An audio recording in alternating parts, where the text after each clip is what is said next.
дар нишасти хабарии вазорати адлияи ҷумҳурӣ аз ҷониби рӯзноманигорон одатан саволҳое чун сабаби зиёд шудани талоқ миёни оилаҳо, шаҳодатномаҳои таваллуд ва дигар масъалаҳои молиявӣ ба он марбут ва расонидани ёрии ҳуқуқӣ ба шаҳрвандон пешниҳод шуданд ки ба бештари ин суолҳо ба ҷуз вазир намояндагони дигари вазорати адлия посух гуфтанд. мо дар гузориши худ бештар ба он посухҳое такя намудем ки худи вазири адлия Музаффар Ашуриён посух дод. Музаффар Ашуриён вазири адлия дар нишаст ҳисобот дод ки соли сипарӣ гардида ҳуқуқшиносони муассисаи давлатии маркази ёрии ҳуқуқӣ ба 9170 шаҳрванд машварати ҳуқуқӣ пешниҳод намуданд ки аз ин теъдод 327 нафарро шахсони маъюб ташкил медиҳанд.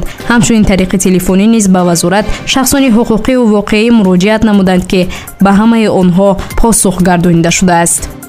дар самти ёрии ҳуқуқи ба шаҳрвандон тавассути хати телефони ройгони 3040 вазорат 239 шаҳрванд оид ба масъалаи гуногуни ҳуқуқӣ муроҷиат намуд.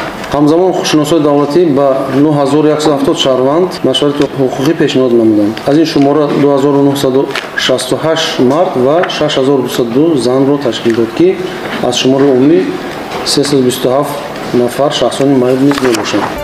ҳамкасбони мо аз вазири адлия Музаффар Ашуриён пурсон шуданд ки чаро дар ҷумҳурӣ шумори талоқ миёни оилаҳо афзоиш ёфтааст.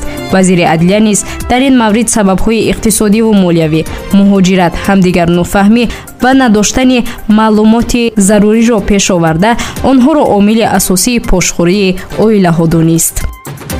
муҳоҷирати меҳнатӣ ва дигар сабабҳо мо боз дар ин сабабҳо гуфтем ва ҳоло бар ин ақида ҳастем ки тарбияи ҷавонон баҳри барпо кардани оила ҳанӯз ҳам кифоя нест. ҷавонони мо беомодагӣ ба барпо кардани оила шурӯъ мекунанд. барои маърифати оила ин яке аз омилҳои асосӣ ҳисоб мешавад. барои мустаҳкам будани оила ин ба ҳама маълум аст. инчунин таъкид шуд ки ба вазорат соли гузашта 6019 муроҷиати шахсони воқеӣ ворид гардида ба ҳамаи онҳо посух гардонида шудааст. дар давраи ҳисоботӣ ба вазорат 6019 муроҷиати шахсони воқеӣ ворид гардид ки ба ҳамаи онҳо дар муҳлатҳои муқаррар карда ҷавобҳои дахлдор дода шуд. дар ин давра дар рӯзҳои қабул аз ҷониби роҳбарти вазорат 313 шаҳрванд қабул карда шуданд.